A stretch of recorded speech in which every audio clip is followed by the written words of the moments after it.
one out of 7 sacraments. Is that good enough?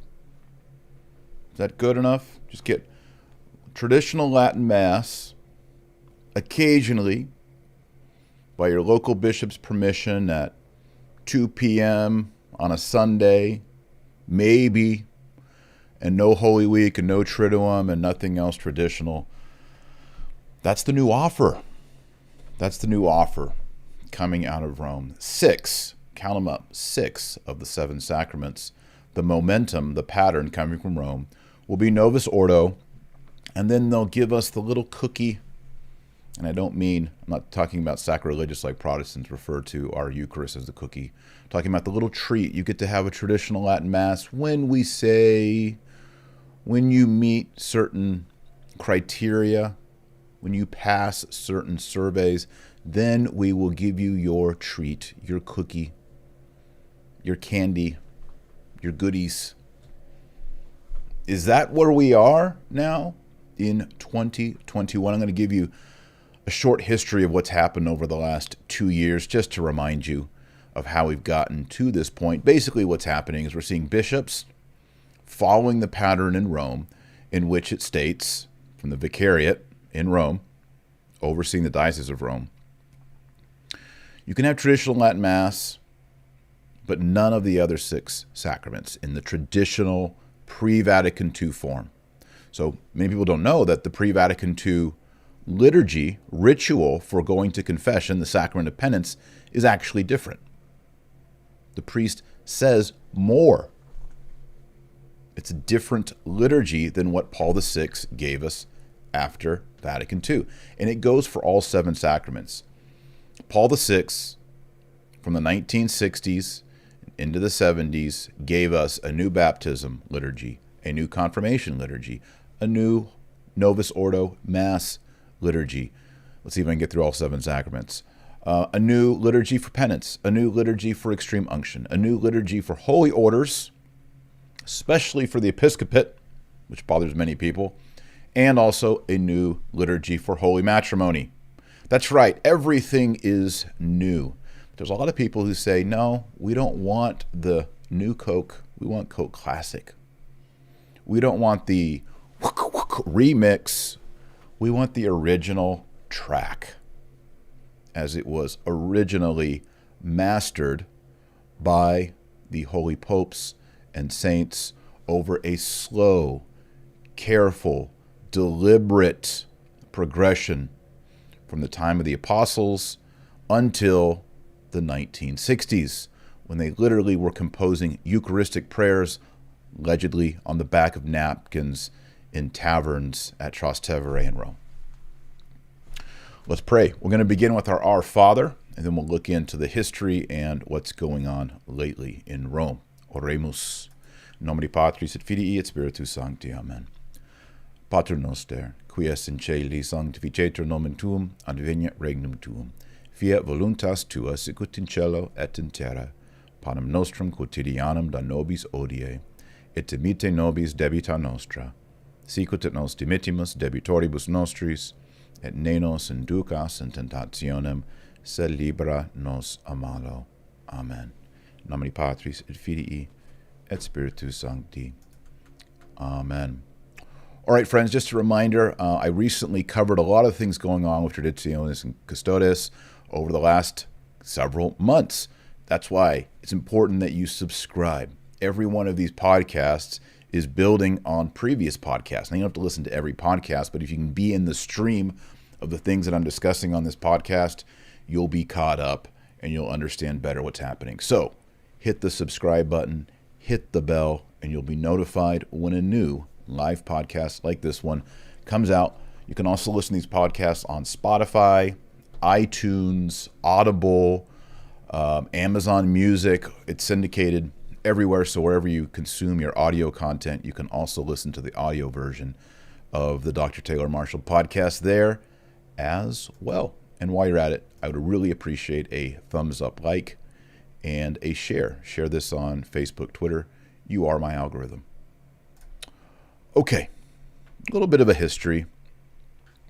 The Roman Rite is the expression not only of the holy sacrifice of the Mass, but also the divine liturgies. That's Matins, Lauds, Prime, Terce, Sext, all the way up to Vespers, Compline. It's the way that monks and nuns and priests pray 8 times a day. That's part of the Roman Rite, the liturgy. There's also the holy sacrifice of the Mass. That's part of the Roman Rite. There's also the liturgical year. For example, how we celebrate Christmas with 3 special Masses. All Souls has 3, you could say 3 Masses that day. And then, of course, the seasons like what we call pre-Lent, Septuagesima, Lent, Holy Week, Triduum. There's also a whole, other layer of tradition and custom and rubrics and prayers in the Roman Rite. But it doesn't stop there. There's also the rites and the rituals and the prayers and the blessings for exorcism and for the blessing of certain items. So when we talk about being a traditional Catholic, we're not just talking about the traditional Latin Mass. The traditional Latin Mass is sort of the bullseye. It is the ground zero, because as Catholics, our experience with Jesus Christ, our engagement with Jesus Christ, our Lord and Savior, happens weekly, or if you go daily, at the Holy Sacrifice of the Mass. So that's our primary, if we want to use a Novus Ordo word, our encounter. It's our primary encounter with the living God. But being a traditional Catholic, and you've heard me say this over and over on this podcast, is not just about the Latin Mass. It's also about theology, doctrine. Do you believe the traditional Catholic doctrine regarding nature and grace, the Holy Trinity, Christology, Mariology, the saints, the sacraments, and yes, even the liturgy falls into this? And then morality. There's a traditional Catholic morality that kind of surprises and shocks people when they learn about it. For example, traditionally, the Catholic Church has always said that the death penalty is admissible in certain cases. There are popes after popes after popes stating this. There are saints, there are councils, there's catechism, there's all kinds of things. Suddenly nowadays, it's like, we don't like that. But there's a traditional morality. I just bring up the death penalty because it's such an obvious one. Contraception is another. Traditionally, contraception, going back not only to the apostles, but into the Old Testament, the faith revealed by God, to the patriarchs and through Moses, contraception not allowed. Remember, Onan was killed for the sin of onanism. Do your own research, look into it. Nowadays, however, most Catholics are surprised when they see a large family or they hear that a young couple is not going to use a form of contraception. Like, what? I'm like, well, we're following the Catholic faith. I'm like, well, no. I remember in the early 80s, I went to Monsignor Bob, and Monsignor Bob told me in confession, well, just follow your conscience and do whatever. The church isn't strict on these matters anymore. So there's a traditional liturgy, there's a traditional faith, doctrine, and there's a traditional morality. And then there's also kind of surrounding all of this, to use a Novus Ordo world, on the peripheries. Out on the peripheries are all the devotions, that the St. Anthony novena that your aunt, your grandma used to always pray, and, certain devotions and prayers and customs and all these things that were part of a Catholic culture that grew like a compact garden with all kinds of flowers and plants and vines and all this. It was very much alive. And for some reason in the 1960s and 1970s, they just came in with a weed whacker and just cut everything down. And, built these concrete churches and churches in the round and weird, ugly, jagged stained glass and crucifixes that, looked like something that Picasso would make, and all this kind of crazy, weird stuff started happening. So, that kind of is the devotions, the architecture, the feel, as the youngsters say, the vibe. It's a vibe. The traditional vibe is gone. Now, I've been sounding the alarm, as have many trads, for many years, many decades. I'm just the Johnny come lately dad on a webcam talking about. But many people have been saying, look, it's not just about, we want our TLM, we want our traditional Latin Mass. We want a traditional Catholic lifestyle, a traditional Catholic community, to use these buzzwords that they use nowadays. We want a traditional Catholic evangelization, presentation, proclamation. So it's not just going to the traditional Latin Mass, it's hearing traditional Catholic sermons and going to confession and getting traditional Catholic moral teaching and traditional Catholic penance to help heal the wounds in our soul from our own sins and our own bad habits and our vices. This is what we want. Do you agree? Are you watching live? Let me know. Do you agree that what we're looking for here is not just the traditional Latin Mass? Leave a comment below, or if you're in the live chat right now, let me see. I can see the live chat right now. I think I'm usually about 1 or 2 seconds ahead of you. Don't you want traditional architecture, traditional vestments, traditional nuns, traditional altars, traditional catechisms, traditional masses, traditional sacraments? Good, everybody's kind of agreeing now. That's what I thought. The audience of this podcast generally wants these traditional ways. What they're trying to do right now is they're trying to stomp out the emerging, growing traditional movement. It's been exploding for the last couple years. The corruption in the church, the nonsensical hymns and weird liturgies, groovy liturgies, have pushed people away for years and for decades. But COVID was the straw that broke the camel's back. Because then suddenly people realized that Monsignor Bob and Deacon Larry and all that, they just closed the churches down. Well, grandma needs extreme unction. It's okay. Just pray. We're not coming because we don't want to get it. We don't want to get it. What? Hey, we just had a baby that needs to be baptized. The baby was born with original sin, the wounds of Adam and Eve. The baby was born without sanctifying grace, which is the teaching of the church. The baby has no supernatural life preloaded in him or her.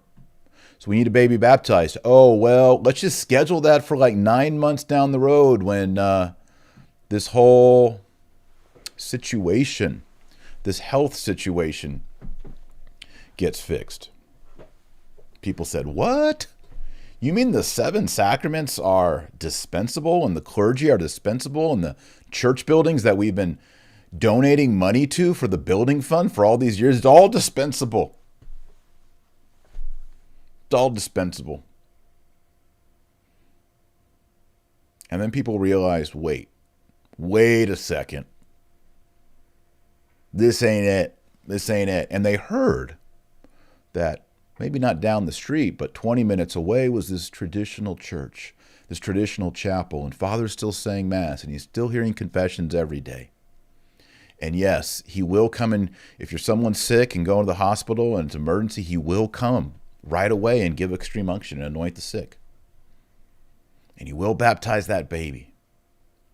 And then the people who didn't have access to that turned on YouTube right here, and they watched streaming live masses. And there were older people who wept tears as they saw the mass of their youth streaming on YouTube. And they said, this still exists? And those old men, those revered grandpas, started remembering the Confiteor that they used to recite at the foot of the altar with Father way back when, before the 1960s. A tear formed in their eye as they heard the prayers they haven't heard since they were 10, 11, 12 years old. And young people 15-year-olds, 17-year-olds, 18-year-olds, 9-year-olds watched on YouTube and saw the Mass as they had never seen it before. Maybe as they had seen it in movies from a long time ago or medieval depictions. But they saw the glory of the Roman Rite. And so traditional Catholicism exploded. And they, ever since this Corona situation, have been trying to put the toothpaste back in the tube, but we know that that doesn't work. It's over. So what have they been up to? Before we get to this whole 6 out of 7 sacraments compromise, and by the way, I'm going to jump to the end and give you some of the juicy meat. I'm going to give you the ribeye, the steak of it. Here's how it's going to shake down. This is the summary. I'm going to give you the summary. If you want to click off, you can click off. But here's what's going to happen. They're going to take away everything except the TLM. And when the good holy priests baptize the baby in the traditional rite, when they hear confessions in the traditional rite, and the modernist liberals are going to send out spies among us to see which confession is Father giving in the confessional. The big wigs in Rome are going to say, well, we tried to be nice. You see, they're going to gaslight us. We are nice people. And you know what? We know you guys love the traditional Latin Mass. And you guys, we know y'all love Vatican II. And you love Paul VI. And you love Bugnini. We know that all of you in your Father Lassance missals, you know, this is my favorite kind of missal here, that y'all all have Annibal Bugnini holy cards stuffed in there and all those pages. And you got, you know, a shrine to Paul VI at your house. We know that you trads, you just love all that. And we tried to be nice. And we tried to give you a traditional Latin Mass once a month or once a week. But you abused it. You naughty trads. You abused it. We heard that you were asking your priest to get traditional baptism for your children. You know, traditional baptism before Vatican II had 3 exorcisms of the baby. Yeah, but Taylor, aren't babies like innocent? And like, no. I mean, babies are innocent. But babies are born outside the Garden of Eden. They are born in the Valley of Tears. They are born after the fall of man. This is why we baptize babies. Not because it's cute and not to welcome them into a community, although baptism does bring them into the one Holy Catholic Church. Baptism is a remedy for original sin.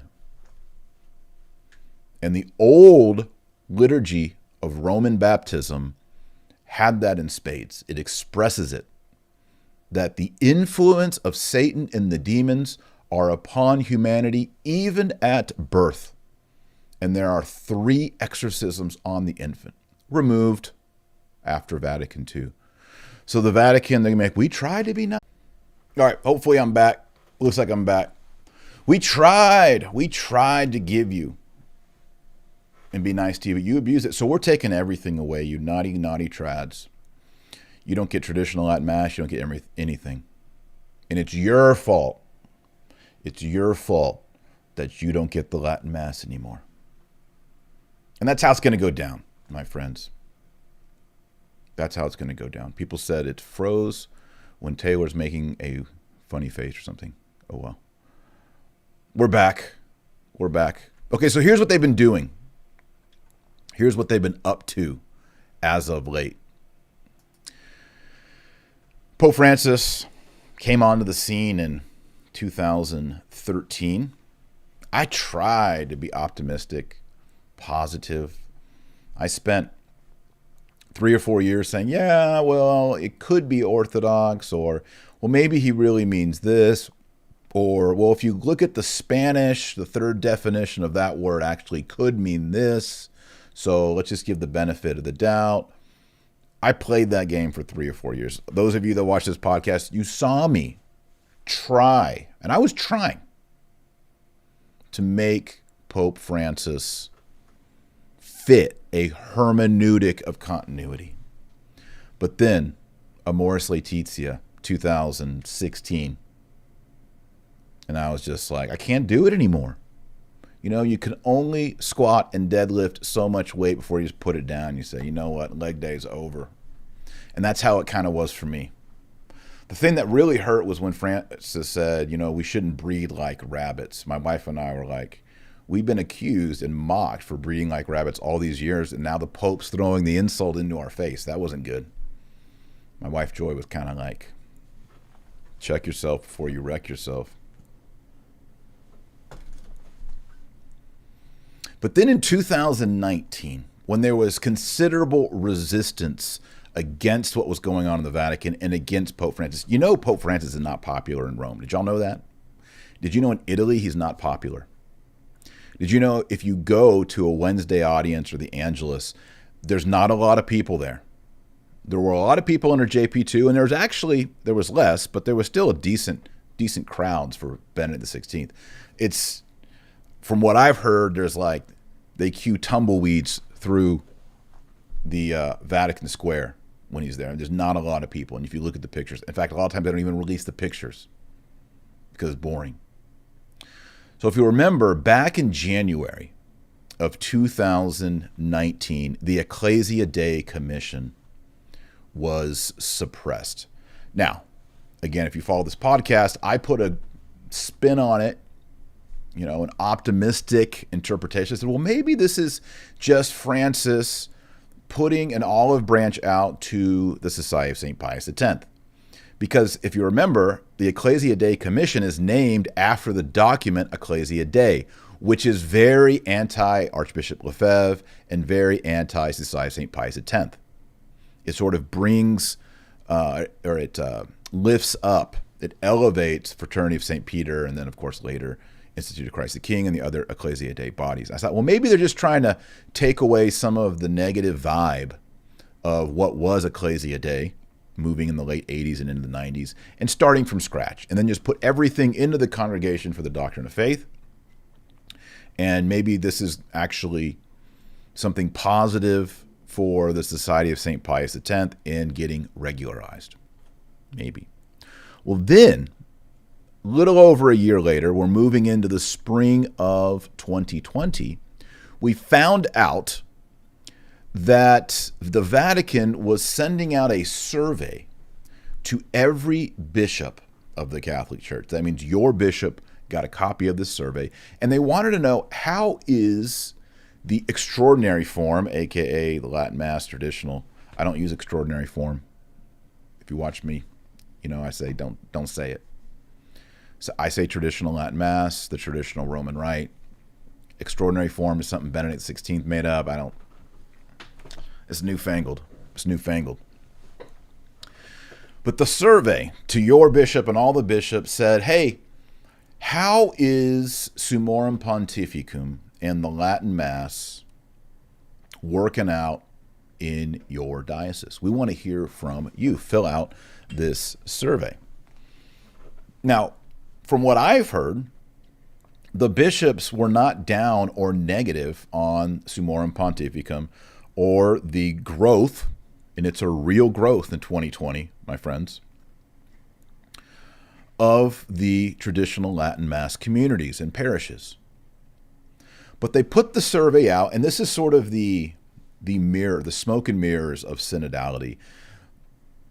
Francis already knows what he wants to do, but he's not going to look like a dictator or a monarch. So he puts his feelers out to people, then he brings in data. He does this on the synods, and then he says, well, this is obviously what everybody wants, which is what he wanted in the first place. And what he wants in the first place is to suppress the traditional Mass and sacraments and devotions and morality. So that's the survey. It goes out. And then, just over a year later, in mid-July, July 16th, we get Traditionis Custodes, allegedly guardians of tradition. Some kind of jokingly say jailers of tradition. And it effectively reverses Pope Benedict's motu proprio Summorum Pontificum. It has all kinds of rules, including the Dragon Canon, and I won't go through all of it because I did a full YouTube podcast going through Traditionis Custodes. So I would encourage you to go back and check that one out. But what it did is it said no new priest can say the traditional Latin Mass. The permission that Benedict XVI gave to all Roman Rite priests to say the Latin Mass whenever they want without getting approval or permission, that has been rescinded, taken back. That's no longer on the table. Any priest moving forward who wants to say the Latin Mass has to get a special dispensation, license, faculty in order to do that. And it also adds new rules on where the Latin Mass can be said, etc., and on and on. That, in July of 2021, was the most nuclear of attacks against traditionalists since, I would say, 1970 or 1976. 1976 is when Archbishop Lefebvre started getting in all kinds of trouble with Paul VI. It is, I don't think people have yet fully appreciated, fully taken in how nuclear this attack is. And that's why, not long after, we have in Rome the implementation of Traditionis Custodes by Cardinal Angelo de Donatis. I also did a full podcast on this. This is why you got to subscribe, so you don't miss these commentaries as we go away. It wasn't last month. It was in October 7th, I believe, a feast of the Most Holy Rosary. Cardinal Angelo de Donatis restricted the celebration of the Latin Mass in the Diocese of Rome. He says the use of other ordos, other than those of Paul VI, is currently expressly forbidden. The only use of the 1962 Roman Missal is permitted. This is the strictest interpretation of the motu proprio. It restricts where it can be said, when it can be said. And it restricts a lot of it to the parish of Trinità, which is the parish. I've been there many times. I love the parish. Beautiful church, great priests, good sermons. There's masses going on at the side altar, a good traditional life there in Rome at Trinità. It kind of restricts things to Trinità and the Church of the Institute of Christ the King. The name of that church slips my mind right now.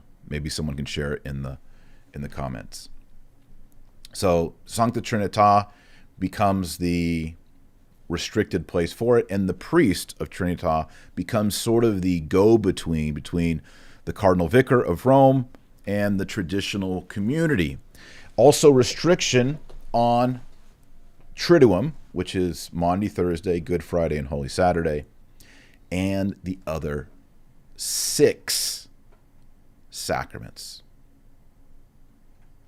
Now, it just came out over the weekend. A Michael Charlier, I might have said that incorrectly, he wrote that there will be more restrictions moving forward. Charlier said that there are reports that Francis wants to return all the traditional communities into one single mode of celebration. That is the Mass of Paul VI, the Novus Ordo Mass, the New Order Mass. According to Charlier, papal delegates will be sent to the former Ecclesia Dei communities, Institute of Christ the King, Fraternity of St. Peter, and they will have, in a way, uber superiors, superiors who are over the superiors, who mediate between the Pope or Rome and these superiors. Also included in this is the insistence that all the lay people and all the clergy of these traditional communities are reconciled with Vatican II. In other words, no sermons or discussions or questions about what is binding in Vatican II. For example, Sacrosanctum Concilium, the document on liturgy, suppresses and bans one of the 8 divine offices in the breviary, prime. Prime is suppressed at Vatican II. And yet, the religious and priests of the Fraternity of St. Peter and Institute of Christ the King and all the other ones, they do pray the divine office of prime. So in a way, their liturgical life, by following the pre-Vatican II norms, is contradicting a document of Vatican II. According to Charlier, the agenda will be to stamp all of that out. If you're praying the office of prime, like St. Benedict said you should, it's amazing that we're even talking about this. You're against the council. You're bad. You lose your cookie. You lose your treat. Sorry. We tried to be nice. They'll gaslight us. We tried to be nice and give you these things, but you just abused it. You're just disobedient. We created all these rules and you broke one or two. Done. They will also insist on concelebration. No more private masses at different altars. And then also insisting on concelebration for the Chrism Mass and Holy Week, traditionally held on Maundy Thursday. And then also, they'll tell the Fraternity of St. Peter, Institute of Christ the King, when you hear confessions, no more traditional form, use the Novus Ordo form. Confirmations will no longer be done traditionally, they will all be done Novus Ordo. We want you to fully integrate with the diocese. You can't have your special little boutique over there, they will say.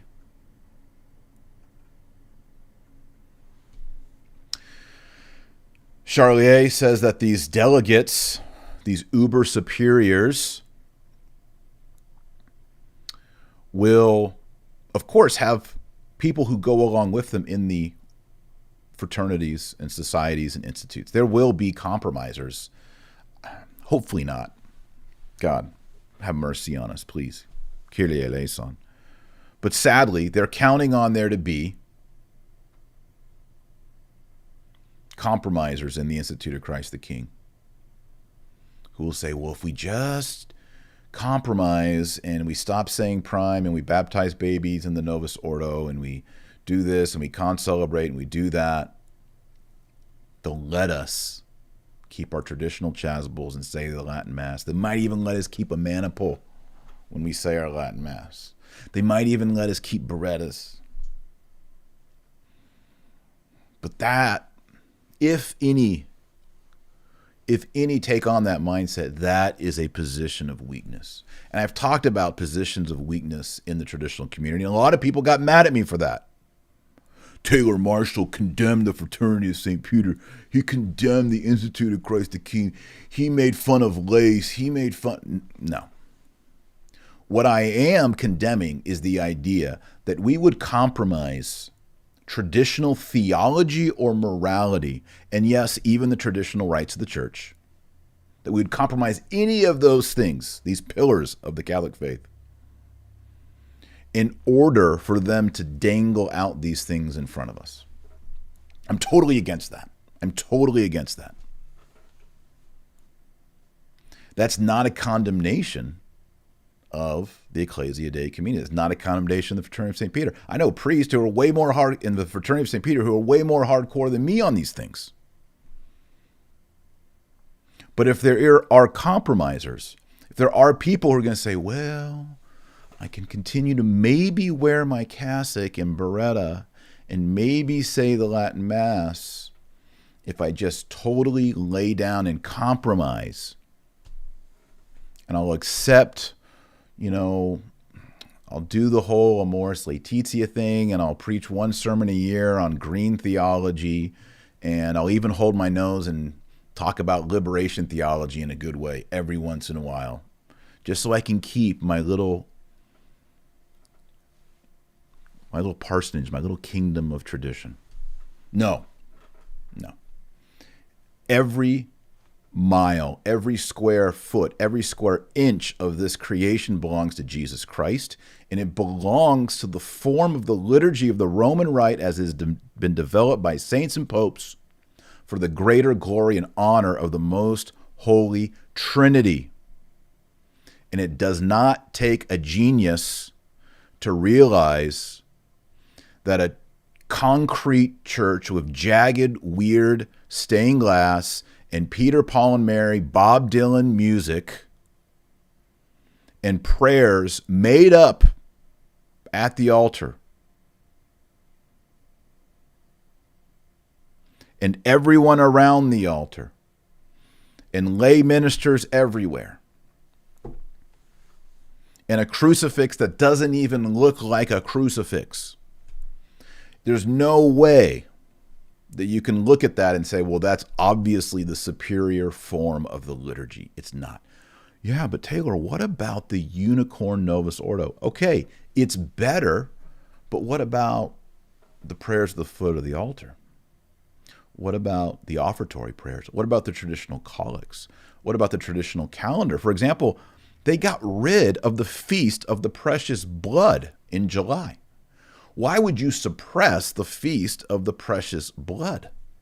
Doesn't make sense. Why would you suppress and change the Holy Week liturgies, which are the oldest core of the Roman Rite?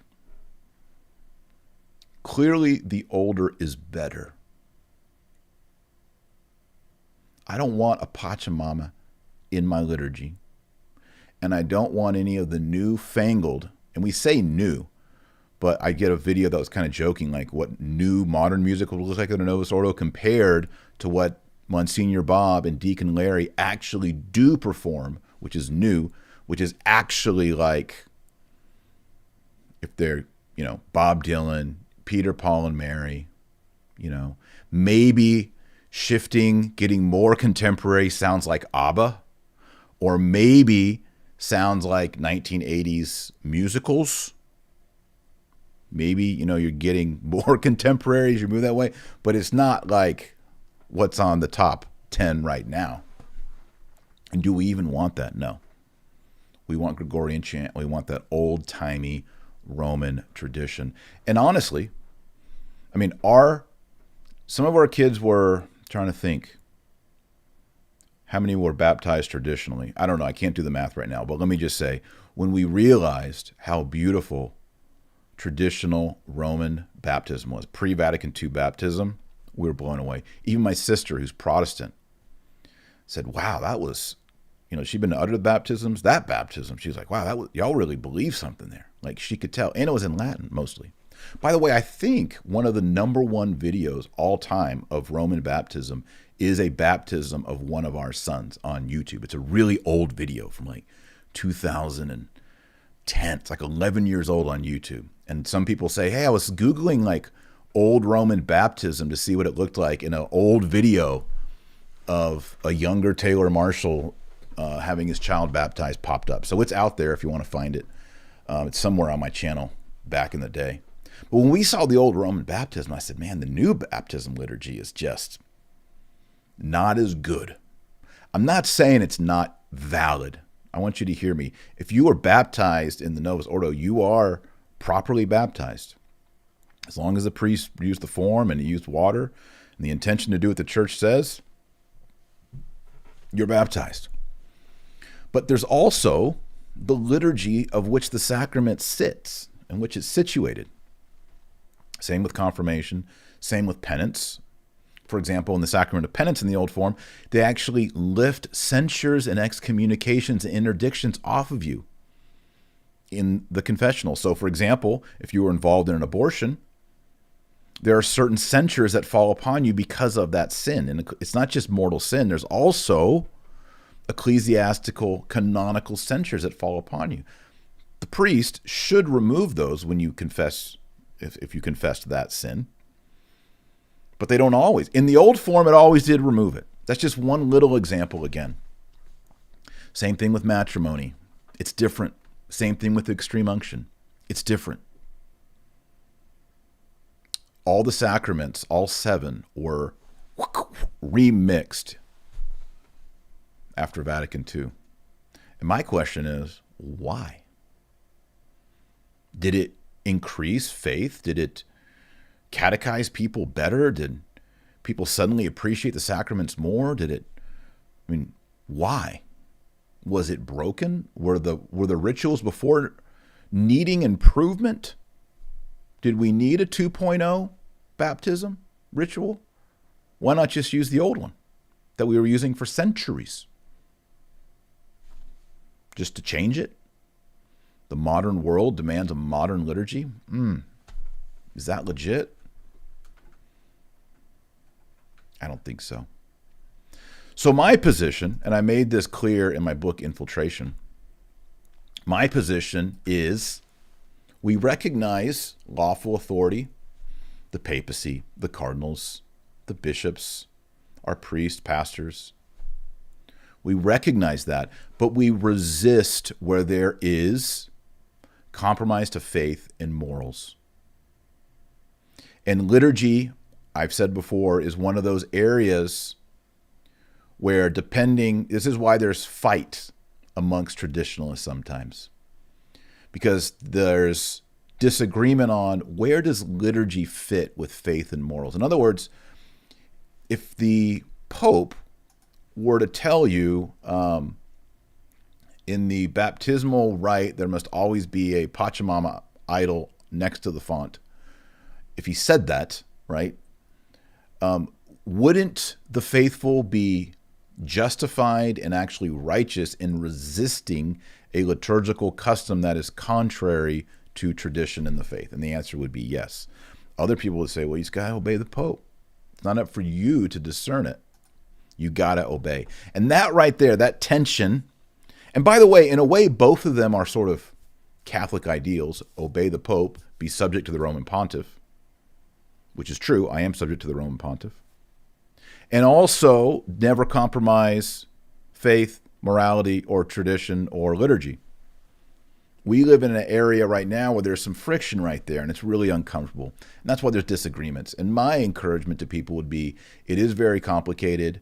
There is disagreements, but let's have charity and unite over the things that are the most important.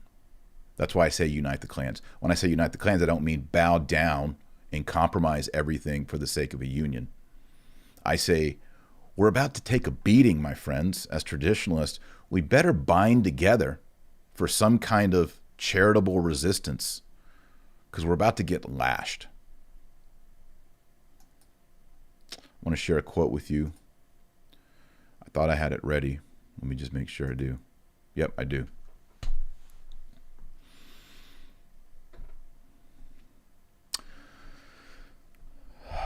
Suarez cited Cardinal Cassian, who was an opponent of Martin Luther in the 1530s.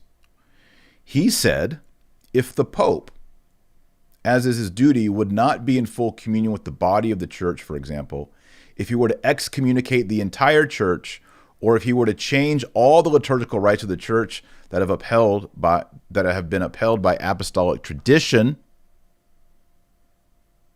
he should be resisted. He would not have authority to do such things. For example, excommunicate the entire church, where he says, I hereby excommunicate every baptized person on earth except for me. That would make the Pope himself schismatic. But notice he also says, if you were to change all the liturgical rites. And the sedevacantists say, well, yeah, Paul VI did change all the rites of the church. So ding, ding, ding. Cajetan. Suarez. I mean, it bothers me deeply that Paul VI changed the liturgy for all 7 sacraments. I know I haven't been Catholic as long as many of you out there, but that detail right there, that one really gets me. How can it be that a pope would suppress the old liturgies and put in all new liturgies?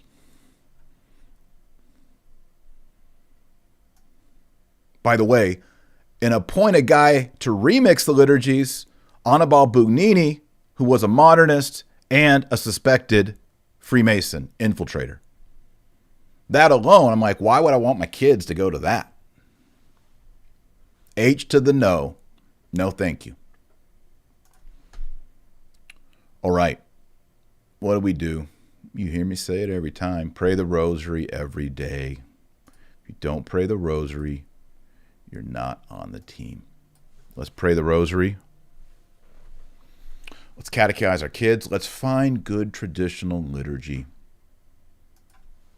Go to the traditional Latin Mass. Hear traditional sermons. Get traditional catechesis for your children. Expose your children to traditional nuns, sisters. Isn't it sad that a child in the Catholic Church today could reach the age of 18 and never see a nun? Or a traditional nun, rather. I'm not talking about nuns on the bus. They got like pantsuits on and a lapel pin that says, I'm a nun. That's the only way you know they're a nun is they got, I'm a nun. Without that lapel pin, you wouldn't even know. I call those LPNs, lapel pin nun. Make that viral. Meme it. All you talented memers out there, I want to see LPN meme, lapel pin nun. But isn't it sad that children grow up and the only thing they've ever seen maybe is an LPN? Not the beautiful sisters and their veils, their coarse garments, rosaries, cords, penance, the beauty of holiness. So that's why I say you need, if you have children, especially dads listening to me, you need to find a traditional church where you get traditional catechesis and you have friends who are living this thing and they're saying, yeah, we don't eat meat on Friday and we're going through the Baltimore Catechism and we're in love with Jesus and we're praying the rosary. These are the kind of people you want to be godparents for your kids. So find that. If it's not near you, sadly, you're going to have to move if you can. I know economic things, jobs, all that makes things real difficult. But if you can, if you work at home or your company has another branch in another place and you can research that and figure it out, do it. Move. That's what I call the Great Catholic Migration. It's happening. I have met, just the other day, I was at Mass, Fraternity of St. Peter. Man and his wife walked up and said, thank you so much. We watched you for a long time on YouTube. And we said, finally, let's just move. Let's just go. Where are we going to go? We'll go to Texas. I said, we've been here. We love it. It's awesome. By the way, if y'all are watching, hello and howdy. Great to have you here in Texas. Great Catholic migration. Do it.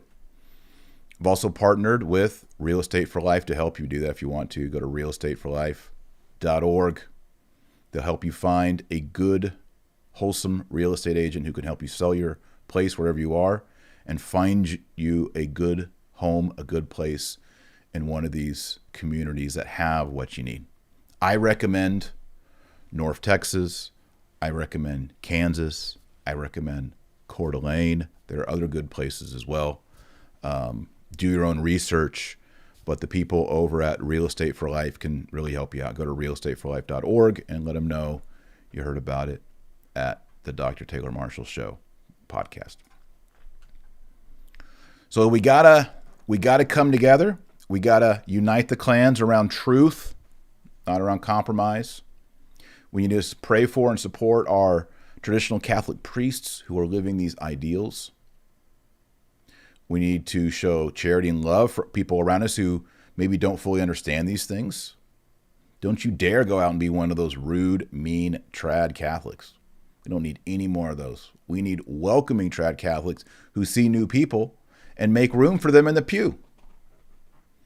Or after Mass, say, hey, come have a donut and coffee. Or where are you from? Or if they're confused at Mass, you can hand them the little red book and say, hey, we're over here on page 14. Oh, thank you. That's what we need you to be. Ambassadors for tradition. Welcome people to tradition, not turning them off, not being the Pharisee in the midst.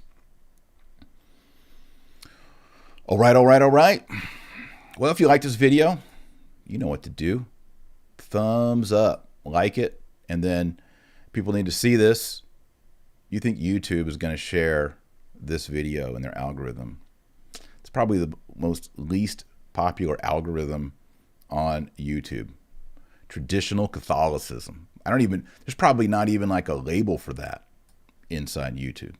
That's why I say you are my algorithm. So if people to see this, to learn from it, you have to use the share button and share it on Twitter or Facebook. Facebook works better. So please share it. And of course, if you haven't subscribed yet, please hit the subscribe button and hit the bell to be notified of future shows. And a special thank you to everyone who supports this channel in my work in writing and producing content. I have patrons who are generous. It's the tip jar. If you want to support the work I'm doing, I'll send you signed books, merch, thank you items, and you can learn more about that at patreon.com/DrTaylor Marshall. Also offer online courses through patreon.com, or you can do it directly at newstthomas.com. I even have how to pray in Latin, how to go through the whole Latin Mass, line by line, step by step, how to set the ribbons in your book, everything you need to do. That whole course is over at newstthomas.com. Inexpensive, fun, well played out, good technology, and me teaching the course to you. Check it out at newstthomas.com. All right, we're going to pray the Hail Mary. Oremus, in nomine Patris et Filii et Spiritus Sancti. Amen. Ave Maria, gratia plena Dominus tecum, benedicta tu in mulieribus et benedictus fructus ventris tui, Iesus. Sancta Maria, Mater Dei, ora pro nobis peccatoribus, nunc et hora mortis nostrae. Amen. In nomine Patris et Filii et Spiritus Sancti. Amen. All right, friends, thanks so much for watching. I did a really exciting webinar last week on Mary and the Eucharist. There is a replay of it with the link. It's here on YouTube. It's the video I did one or two before. If you click on that video, there's a link to that webinar and you can watch the replay. It's called Mary and the Eucharist. I show you how to explain and defend Our Lady and the Holy Eucharist, the two most controversial topics in Catholic history, and why those are important, how they will help lead you to Christ. Of course, the Eucharist is Christ, and Our Lady magnifies Christ. And I give you a bunch of resources and documents and PDFs and a free book and a bunch of stuff to get you equipped and to get you confident in the Catholic faith on these two topics. So check that out. It's the Mary and the Eucharist webinar. Just go back a couple days and you'll see the link in there. And until next time, remember, our Lord Jesus Christ says you're the light of the world and the salt of the earth. So go out there and be salty. God bless and Godspeed.